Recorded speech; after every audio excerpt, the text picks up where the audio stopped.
Hey kids, welcome back to our science class। बच्चे आज हम साइंस पढ़ने जा रहे हैं and with full energy। हम पढ़ने जा रहे हैं बच्चे chapter number 12 that is air। हम एयर हवा चल रही है क्या?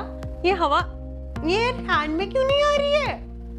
ये देखो यहाँ सारे में एयर है बट ये एयर हैंड में नहीं आ रही है। और आज हम इसी के बारे में पूरी डिटेल के साथ चैप्टर स्टार्ट करते हैं कि एयर हमारे हैंड में क्यों नहीं आ रही है, ठीक है? और एयर यहाँ पे है भी या नहीं ये भी हमें कैसे पता लगेगा? चैप्टर पढ़ने से। So let's start. आपको बच्चे साइंस की बुक खोलनी है and page number is 7979 of your science book, chapter 12 air. We cannot see air और टच इट। हम एयर को देख ही नहीं सकते और मैम ने कहा था ना हैंड में हम उसे टच ही नहीं कर सकते क्योंकि हमें वो दिख ही नहीं रही। But air is everywhere. Air हर जगह होती है लेकिन हम उसे टच फील नहीं कर सकते और हम उसे देख भी नहीं सकते। But it is all around us. लेकिन हमारे आसपास हर जगह एयर है। Any space that seems empty has air. कुछ भी जगह अगर हमें लगती है कि ये एम्प्टी है, खाली है, तो नहीं, कोई भी जगह खाली नहीं है, हर जगह एयर है, हवा है। Empty bottles and glasses, rooms, holes in the ground, the space between leaves and grass, everything has air. क्या बच्चे? Empty bottles, खाली जो bottles होती है ना उसमें भी air होती है। खाली bottles में भी हवा भरी गई होती है। Rooms में भी चाहे खाली हो चाहे filled हो उनमें air होती है। Holes in the ground, अगर कोई ground है उसमें hole हो जाता है उसमें भी एयर होती है। The space between leaves and grass, like leaves यहाँ है, grass यहाँ, इसके बीच में भी जितना स्पेस है उसमें भी एयर है, ठीक है? Everything has air, हर चीज में एयर है। Let us know more about air, क्यों ना अब हम एयर के बारे में और जाने। The moving air, जो चलती हवाएं, the moving air को क्या कहते हैं? Moving air is called wind, चलती हवाओं को ही कहते हैं wind. A gentle wind is called breeze, जो बहुत तेज चलती है ना हवाएं उन्हें कहते हैं breeze, ठीक है? जो moving air है, जो चलती हवा है उसे कहते हैं wind, और जो gentle wind है, बहुत तेज चलती है जो wind उसे कहते हैं breeze, ठीक है? 79 हमने रीड करा। अब हम आते हैं पेज नंबर 80 पे, ठीक है? अरे the wind can do a lot of things। अब हवा भी बहुत सी चीजें करती है। क्या करती है? It can make branches of trees sway। ये जो branches होती है ना trees की वो sway कर देती है, उड़ा देती है, हवा से उड़ जाती हैं branches। और it can blow clouds across the sky। अच्छा, it can blow clouds यानी कि स्काई से जब हवा चलती है ना बहुत तेज तेज तो जो स्काई में क्लाउड्स होते हैं वो सब भाग जाते हैं डर के एयर से। It can make waves in water. और जब बहुत तेज विंड चलती है तो जो वाटर होता है ना पानी उसमें वेव्स आ जाती हैं, ठीक है? लाइक दिस आप देख सकते हो जब हवा चलती है तो देखो कपड़े कैसे क्लोज उड़ रहे हैं ना, और ये भी अपने आप विंड में चलना शुरू हो जाता है। और काइट देखो कैसे उड़ रही है, और ये देखो पानी में वाटर में वेव्स आ गई, दिखा? When the wind blows very hard, there is a storm। और जब बहुत ही ज्यादा तेज विंड चलनी शुरू हो जाती है, हवा चलनी शुरू होती है, जिसे हम क्या बोलते हैं? आंधी आ जाती है ना? अभी थोड़ा टाइम पहले आई थी ना आंधी तूफान, जब बहुत तेज ज्यादा आ जाता है, जब मिट्टी भी उड़ने लगती है, बहुत ज्यादा हो जाता है तो वो कहते हैं स्टॉर्म आ जाती है, ठीक है? और storm can make trees fall. और स्टॉर्म के आने से बहुत ज्यादा जब आंधी तूफान आता है तो ट्रीज जो होते हैं वो गिर जाते हैं। It can blow off roofs and do other terrible things। अब जो कच्चा हाउसेस होते हैं उनकी जो रूफ होती है ना, जो ब्रिक एंड सीमेंट के पक्का हाउसेस हैं उनकी तो छत तो उड़ती नहीं हमारी, है ना? बट जो कच्चा हाउसेस की रूफ होती है ना वो उड़ जाती हैं, बहुत ज्यादा तेज हवा चलती है और भी बहुत सारा नुकसान हो जाता है। लाइक जो होर्डिंग्स होते हैं, बोर्ड्स होते हैं, वो सब फट जाते हैं, ट्रीज गिर जाते हैं और बहुत सारा नुकसान हो जाता है, लॉस हो जाता है। What does air contain? Air में होता क्या है ऐसा जो इतना कुछ हो जाता है? Air is a mixture of many gases। Air में बहुत सारी बच्चे गैसेस होती हैं, बहुत सारी, air is a mixture of gases, यानी कि सारी गैसेस का मिक्सचर ही एयर कहलाता है।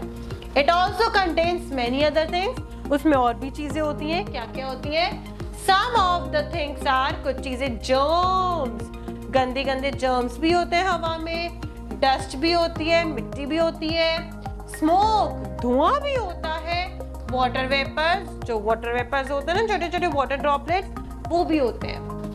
Small smoke, dust particles and germs make the air dirty. और जो एयर होती है, जो हवा होती है, वो गंदी कब हो जाती है, डर्टी कब होती है? जब उसमें डस्ट पार्टिकल्स आ जाते हैं, जो फैक्ट्रीज से निकला धुआं, स्मोक होता है, वो भी सब एयर में मिक्स हो जाता है, वही सब हम एयर लेते हैं। और जो जर्म्स होते हैं, इन सब से क्या होता है, हमारी एयर, हमारी हवा गंदी हो जाती है, डर्टी हो जाती है। Smoke from factories, vehicles and garbage burning goes into the air. जो हम कूड़ा, जो गार्बेज होता है, जो हम गार्बेज, जो वेस्ट होता है, हम जब उसे जला देते हैं, बर्न कर देते हैं, तो उसका जो धुआं होता है बच्चे, उसकी जो एयर होती है, वो सब एयर में मिक्स हो जाती है। वो जो डर्ट होता है ना सारा, वो सारा एयर में मिक्स हो जाता है, ठीक है। और जो स्मोक फ्रॉम व्हीकल्स, फैक्ट्रीज, जो हम कार वगैरह, स्कूटर, बाइक कुछ भी चलाते हैं, या फैक्ट्रीज का जो धुआं होता है, स्मोक होता है, सारा धुआं, वो एयर हमारी हवा में मिक्स हो जाता है और हम वही गंदी एयर में रहते हैं, ठीक है। तभी कहते हैं कि फैक्ट्री से ज्यादा धुआं नहीं निकलना चाहिए, व्हीकल्स कम से कम यूज करनी चाहिए, इससे एयर पॉल्यूशन हो जाता है, ठीक है। Dirty and impure air is not good for us. और ये डर्टी और गंदी और इम्प्योर एयर हमारे लिए अच्छी नहीं है। इट मेक्स अस इल, इससे हम बीमार भी पड़ सकते हैं। When we hang up our wet clothes in the open, they dry quickly. Why? जब हम अपने गीले कपड़े बाहर टांग दें, हैंग करते हैं, तो वो जल्दी से सूख जाते हैं, ड्राई हो जाते हैं। ऐसा क्यों? Why? Because the water of wet clothes, जो हमारे वेट गीले कपड़े होते हैं, उसका water quickly changes into water vapor। वो जल्दी से एयर के साथ, एयर में क्या होते हैं, वाटर वेपर्स, और वाटर जो है वाटर वेपर्स में चेंज हो जाता है and get mixed with the air, और हवा के साथ मिक्स हो जाता है। So we can say that air has water vapour. जो हमारी मम्मा अगर जब वॉशिंग मशीन लगाती हैं, जब मम्मा वॉश करती हैं सारे क्लोथ्स, उसके बाद मम्मा कपड़े डाल देती हैं, क्लोथ्स आपके डाल देती हैं, तो जब आपके वो वेट क्लोथ्स होते हैं, वो ड्राई कैसे हो जाते हैं, अपने आप कैसे सूखते हैं? आपको पता है, हमारे जो ड्राई वेट क्लोथ्स होता है, उसमें तो वाटर होता है बहुत सारा, और एयर में क्या होता है, water vapour. Water changes into water vapour. पानी जो है वो वाटर वेपर में चेंज हो जाता है, और वाटर वेपर किस में होता है, एयर में। तो वो जब मिक्स हो जाता है एयर के साथ, तो हमारे कपड़े अपने आप सूख जाते हैं, वेट ड्राई हो जाते हैं, ठीक है। So we can say that air has water vapour. तो हम कह सकते हैं कि एयर में वाटर वेपर होता है। Air also contains germs. Air में जर्म्स भी होते हैं, जैसे कि मैम ने आपको बताया। Germs from a sick person get mixed with the air when he or she sneezes. अब कहते हैं ना कि बच्चे, अगर आपको कोल्ड या कफ हो या आपको स्नीजिंग हो रही हो, तो आपको अपने आगे हैंड रखना चाहिए या फिर हैंकरचीफ यूज करना चाहिए। वो इसलिए कहते हैं बच्चे, देखो जब आप स्नीज करोगे या आपको कोल्ड एंड कफ है, तो वही जब आप स्नीजिंग करोगे बच्चे, वो सारी डस्ट पार्टिकल्स जो है, जर्म्स जो है, वो एयर में मिक्स हो जाएंगे, और जब वो हवा में एयर में मिक्स हो जाएंगे, तो वो जर्म्स जो है कोई भी कहीं भी पास ऑन हो जाएंगे और सब इल हो जाएंगे, ठीक है। अब हम नेक्स्ट पेज पे आएंगे, पेज नंबर 81 पर। अरे प्रॉपर्टीज ऑफ एयर। अब एयर की क्या क्या खास बात होती है, प्रॉपर्टीज क्या क्या होती है इसकी। Take a deflated football. एक डिफ्लेटेड फुटबॉल लो। डिफ्लेटेड मीन्स होता है बच्चे, deflated is something from which air has been taken out. Like आपकी जो फुटबॉल होती है ना, उसमें ना बच्चे एयर फिल करी जाती है, हवा डाली जाती है, हवा पंप करी जाती है एयर। तो अगर आप डिफ्लेटेड, जो फुटबॉल में हवा ना हो, वो लो, वैसी फुटबॉल लो, ठीक है, लाइक दिस। आप अगर आप देख सकते हो, ये देखो, अगर आप ऐसी डिफ्लेटेड फुटबॉल लो जिसमें हवा नहीं होती, तो क्या है, नोटिस इट्स शेप। अगर आप डिफ्लेटेड लोगे तो इसकी शेप को नोटिस करना। Now fill air in it. अब इसमें हवा भर दो, एयर फिल कर दो। अब देख लो इसकी शेप, और पहले देखो इसकी shape. Observe the shape now. अब इनकी शेप को ऑब्जर्व करो। What has given the blow up ball its shape? Air has given shape to blown up ball. Air ने इसमें एयर फिल कर दी तो इसकी शेप आ गई, बट एयर नहीं थी तो इसकी कोई भी शेप नहीं थी। ठीक है, air has also weight, air का वेट भी होता है, क्योंकि अगर आप एक डिफ्लेटेड बॉल रखो एक साइड और एक साइड आप एयर फिल करके रखो तो आपका वेट किस साइड पे ज्यादा होगा, जहाँ पे एयर होगी। ठीक है, जहाँ पे बॉल पूरी भरी हुई होगी एयर से उसका वेट ज्यादा होगा, तो हम ये कह सकते हैं कि एयर का वेट भी होता है। To find this out you will need a weighing machine, इसको देखने के लिए आपको एक वेइंग मशीन चाहिए एंड अ डिफ्लेटेड फुटबॉल, और एक भुजी हुई जिसमें हवा नहीं होती वो वाली फुटबॉल चाहिए। Put the deflated football on the weighing machine, ये एक्टिविटी है बच्चे, आप कर सकते हो। एक तरफ रखोगे आप डिफ्लेटेड फुटबॉल, एक तरफ आप रखो जिसमें एयर फिल है फुटबॉल। ठीक है, अब एक तरफ कर दो और दोनों को कंपेयर करो। वेइंग मशीन में एक तरफ डिफ्लेटेड फुटबॉल और एक तरफ जिसमें एयर फिल है वो वाली फुटबॉल रख दो। अब उन्हें कंपेयर करो। The filled in football will be heavier, जो वाली बॉल फिल होगी ना एयर से वो ज्यादा हेवी होगी हमेशा। The following are the 3 properties of air, air की 3 प्रॉपर्टीज, 3 मेन पॉइंट्स क्या है। एयर फिल स्पेस, एयर जो है हवा जो है जगह को भर देता है। कैसे, इसका एग्जांपल यहाँ से मिल जाएगा।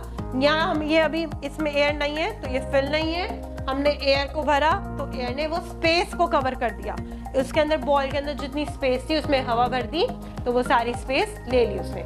तो एयर फिल स्पेस, एयर खाली जगह को भर देता है। Air gives shape two things, air यानी कि हवा जो है वो चीजों को शेप देती है, थिंग्स को। कैसे देती है, अभी डिफ्लेटेड फुटबॉल की कोई शेप नहीं है, जब हमने इसमें एयर फिल करी तो इसकी एक राउंड सर्कल में शेप आ गई, तो हम कह सकते हैं कि एयर जो है चीजों को शेप भी देती है। एयर हैज वेट, एयर का वेट भी होता है। कैसे कह सकते हैं हम, एक तरफ डिफ्लेटेड रखो एक तरफ पूरी भरी हुई रखो तो आपको पता लग जाएगा कि एयर में वेट होता है। ठीक है, clear. Next comes keeping the air clean, air को साफ कैसे रख सकते हैं। We must breathe in fresh and clean air, हमें हमेशा सांसें ब्रीथ कहाँ करना चाहिए, जहाँ पे क्लीन एयर हो और फ्रेश एयर हो। तभी कहते हैं पार्क में जाया करो, वहां पे बहुत क्लीन और फ्रेश एयर होती है ट्रीज के नीचे। All living things need fresh and clean air for breathing, हर एक ह्यूमन बीइंग को फ्रेश और क्लीन एयर चाहिए सांसें लेने के लिए, ब्रीदिंग करने के लिए।